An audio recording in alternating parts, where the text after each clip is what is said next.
이 시간에는 누가복음 5장 17절부터 26절의 말씀을 중풍병자를 고치시다 라는 제목으로 나누겠습니다. 17절입니다. 하루는 가르치실 때에 갈릴리의 각 마을과 유대와 예루살렘에서 온 바리새인과 율법 교사들이 앉았는데 병을 고치는 주의 능력이 예수와 함께 하더라. 어느 날은 예수님이 가르치실 때 바리새인과 율법 교사들이 그곳에 내내 앉아 있는 일이 있었습니다. 율법 교사는 대부분 바리새인에 속하는데 바리새인 중에도 핵심 부류이며 교법사 또는 서기관이라고 불리기도 합니다. 이들은 이스라엘의 법적 종교적 결정기구인 공회 또는 산헤드린과 관련이 있는 사람들로서 갈릴리 각 마을 그리고 유대 지역 그리고 예루살렘에서 왔습니다. 여기서 오다라는 헬라어 동사는 원형이 수동태인 단어입니다. 능동으로 표현하지만 실제는 수동의 의미를 가지는 것이지요. 따라서 이들의 행동에는 자의가 아닌 어떤 이유나 목적이 작용했다고 생각됩니다. 또한 오다라는 동사가 분사 완료형으로 사용된 데서 한 번만 일어날 일이 아니라는 것도 알 수 있습니다. 어떻든 공회의 관심을 끌 정도면 예수님에 대한 소문이 가나안 전역에 자자해진 것이 정말로 확실합니다. 이때에 예수님이 사람들을 치유하도록 하나님의 능력이 성령으로 임합니다. 다시 얘기하지만 예수님은 하나님의 일을 행할 때 언제나 성령의 인도하심을 받습니다. 이는 선교나 목회 현장에서 성령의 은사가 나타나는 것과 같습니다. 바울 사도는 고린도전서 12장 8절부터 10절에 지혜의 말씀, 지식의 말씀, 믿음, 병고침, 능력 행함, 예언함, 영들 분별함, 각종 방언 말함, 방언 통역함 등 9가지 성령의 은사를 기록하고 있습니다. 은사는 그것을 나타내는 사람의 소유가 아니라 성령님의 선물임을 명심해야 합니다. 여러분, 받은 것이 많은 사람은 책임도 그리고 죄 지을 가능성도 큽니다. 은사를 사모하되 욕심낼 것이 아님을 잊지 않는 여러분과 제가 되기를 주님의 이름으로 축복합니다. 20절부터 21절입니다. 한 중풍병자를 사람들이 침상에 메고 와서 예수님 앞에 들여놓고자 하였으나 무리 때문에 메고 들어갈 길을 얻지 못한지라 지붕에 올라가 기와를 벗기고 병자를 침상째 무리 가운데로 예수님 앞에 달아내리니 예수께서 그들의 믿음을 보시고 이르시되 이 사람아 네 죄사함을 받았느니라 하시니. 헬라어로 18절은 그리고 보라 라는 말로 시작되는데 마침 또는 때맞춰라는 뉘앙스입니다. 사람들이 중풍에 걸린 사람을 데려옵니다. 여기서 중풍병자를 나타내는 말은 옆으로 늘어지다 라는 어원을 가진 동사를 분사, 완료, 수동태로 취하고 있습니다. 몸이 옆으로 늘어진 또는 몸이 옆으로 흘러내린 상태가 되어 수년 또는 십수년간 혼자서는 아무것도 할 수 없이 살아온 사람이라는 것입니다. 사람들이 이 중풍병자를 침상 위에 뉘어 호송해 왔다고 하니 적어도 4사람이 필요했을 겁니다.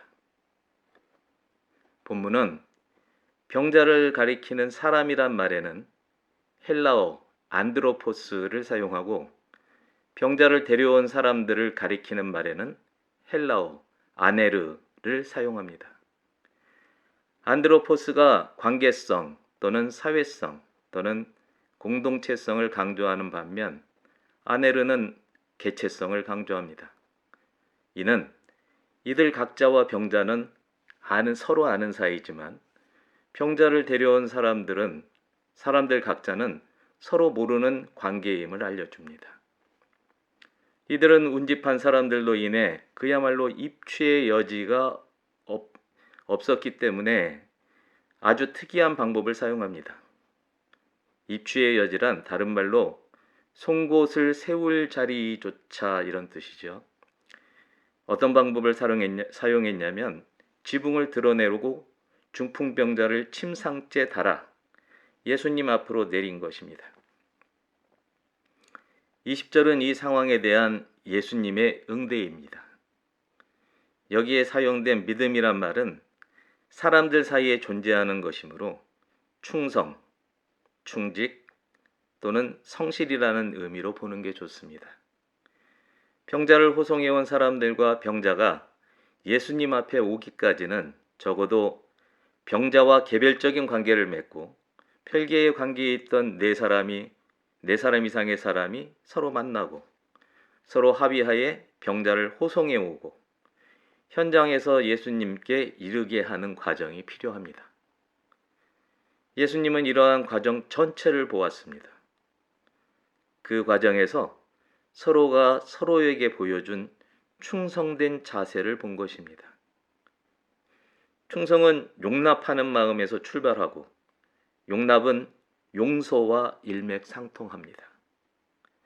마태복음 6장 14절에서 예수님이 하신 말씀이 있습니다. 세번역 성경으로 읽겠습니다.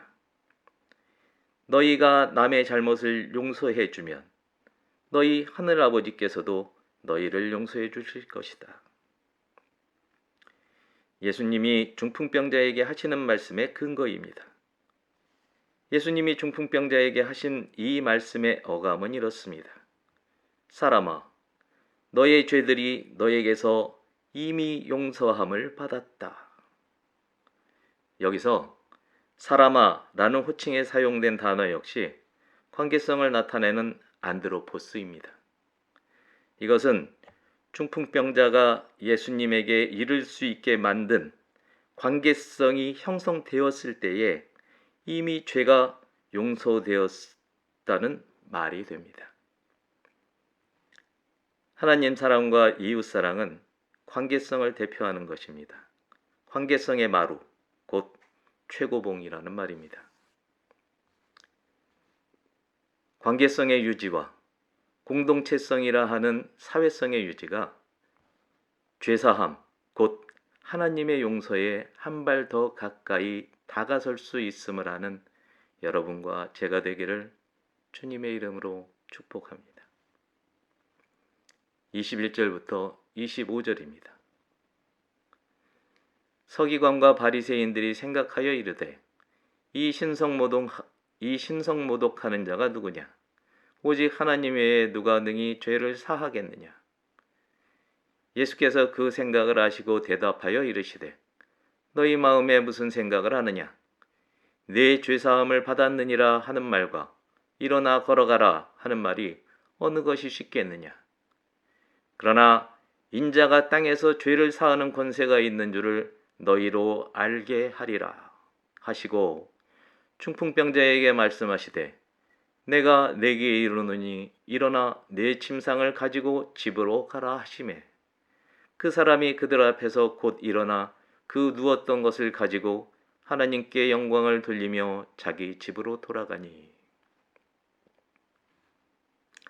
예수님이 중풍병자에게 말씀한 죄 사함의 선고에 대해 서기관과 바리새인들이 두 가지 의문을 제기하며 논의하기 시작합니다. 그러나 의문의 순서에 오류가 있습니다. 먼저 신성모독 또는 참남함을 결론지어 놓고 하나님의 유일성을 그 뒤에 언급한 것입니다. 이사야서 9장 6절과 7절 말씀을 생각나게 합니다. 세번역 성경으로 읽겠습니다. 한 아기가 우리를 위해 태어났다. 우리가 한 아들을 모셨다. 그는 우리의 통치자가 될 것이다. 그의 이름은 놀라우신 조언자, 전능하신 하나님, 영존하시는 아버지, 평화의 왕이라고 불릴 것이다. 그의 왕권은 점점 더 커지고 나라의 평화도 끝없이 이어질 것이다. 그가 다윗의 보좌와 왕국 위에 앉아서 이제부터 영원히 공평과 정의로 그 나라를 굳게 세울 것이다. 만군의 주님의 열심히 이것을 반드시 이루실 것이다. 지금 읽은 이사야서의 내용을 서기관과 바리새인들이 모를 리 없습니다. 앞서 이들과 관련된 공회, 산헤드린이 법적 종교적 의결기구임을 언급한 바 있는데, 이런 점에서 그들의 의문을 정리하면 이렇게 표현됩니다. 우리 말고 누가 죄를 논하느냐? 우리야말로 죄 없음을 선고할 수 있는 유일한 기구가 아니냐 하는 것입니다. 이들이 논하고자 하는 기득권에 관한 것입니다. 그들의 생각을 꿰뚫어 본 예수님이 수사 의문을 사용하여 대응합니다. 너희 마음에 무슨 생각을 하느냐? 라는 질문은 너희는 참으로 참남한 독사의 자식이로다 하는 말입니다. 네 죄사함을 받았느니라 하는 말과 일어나 걸어가라 하는 말이 어느 것이 쉽겠느냐? 라는 질문은 너희는 병이 죄라는 것도 모르고 병을 낫게 하는 능력도 없도다 라는 말입니다. 그렇습니다. 이들이 병자에게 너에게서 죄가 없어졌다 라고 한다면 사람들이 그들을 하나님의 선지자라고 할 것인데, 이들에게는 성령의 임재가 없습니다. 이들이 병자에게 일어나서 걸어가라 라고 한다면 그런 일이 일어나지 않을 테니 감히 시도하지도 못합니다. 이들의 말에는 한마디로 권위와 능력이 전혀 없습니다. 권위와 능력이 없다면 이미 하나님의 말씀이 아닌 것입니다. 레위기 26장과 신명기 28장에는 하나님께 순종했을 때와 불순종했을 때, 다른 말로 죄를 짓지 않았을 때와 지었을 때에 받을 축복과 저주에 관한 하나님의 말씀이 있습니다. 우리 삶에서 어떤 면으로든 결핍은 죄에서 비롯된다고 볼 수 있습니다. 그래서 우리는 질병을 포함해 좋지 않은 일을 당할 때에 은연중에 하나님도 무심하시지, 내게 무슨 큰 죄가 있다고 라는 말을 하는지도 모르겠습니다. 만약에 죄가 있음에도 어떠한 결핍도 느끼지 못하고 있다면 회개의 기회를 상실한 것이니 더 참담한 상황인 줄 깨닫는 게 좋겠죠. 심각한 문제는 이 땅에 사는 사람 중에 죄 없는 사람이 없다는 것입니다. 서기관과 바리새인들이 불순종에 근거한 근본적인 죄에 대한 어떤 사면도 결정할 수 없는 이유가 여기에 있는 것입니다. 또한 법 진행에도 엄연히 순서가 있습니다. 사면이 선고되고 나서야 감형이 따릅니다. 죄가 없어져야 따라서 벌도 없어지는 것이지요. 결핍의 대표격인 질병이 말씀에 의해 해결됐다면 이미 하나님의 능력이 임한 것입니다. 죄사함은 눈에 보이지 않는 영역입니다. 한편 병고침은 눈에 보이는 영역입니다. 예수님이 권위의 증거로서 권세를 보이십니다. 일어나 내 침상을 가지고 집으로 가라 라고 거침없이 명령합니다. 일어나는 것과 집으로 오가는 행위는 지속해서 반복하라는 명령이고, 침상을 들다는 것은 이번에만 하라는 명령입니다. 아무 활동도 할 수 없던 중풍병자가 침상을 듭니다. 그리고 집으로 갑니다. 레위기와 신명기 말씀에 따르는 순종의 삶, 축복의 삶으로 회개한 것입니다. 26절입니다. 모든 사람이 놀라 하나님께 영광을 돌리며 심히 두려워하여 이르되 오늘 우리가 놀라운 일을 보았다 하니라. 사건의 결말입니다. 운집해 있던 목격자들의 반응이 네 가지로 나타납니다. 첫째, 기절초풍할 놀라움이 전체를 휘어잡습니다. 놀라움이 한두 가지가 아니었는데 본문은 놀라움을 단수로 표현합니다. 이것은 이어지는 목격자들의 세 가지 반응이 마치 미리 짠 것처럼 동일했다는 뜻입니다. 둘째, 모두가 하나님을 영화롭게 합니다. 본문은 이를 하나님께 영광을 돌렸다고 기록하는데 하나님의 영광은 그분의 이름, 그 자체입니다. 하나님은 당시 사람들에게는 신들의 신, 곧 여호와이시고 예수님께는 아버지입니다. 한마디로 여호와여, 여호와여 라는 고백이 자동적으로 연발되고 있는 상황인 것입니다. 셋째, 마음의 두려움이 가득 채워집니다. 이 두려움은 사람과는 전적으로 구분되는 하나님을 향한 바로 경외감, 바로 그것입니다. 일어난 일이 사람의 일이 아닌 하나님의 일인 것입니다. 넷째, 목격한 기이한 일에 대해 계속 반복해서 읊조립니다. 기이한 일이라는 표현으로 사용된 헬라어는 파라독소스인데 이는 영광의 옆자리라는 뜻입니다. 오늘날 우리는 부활하신 예수님이 하나님 우편에 계시다고 말합니다.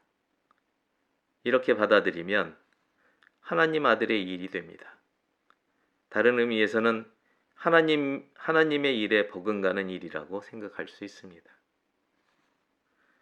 존귀한 하나님의 친구 여러분, 예수님이 우리에게 성령을 보내셨습니다.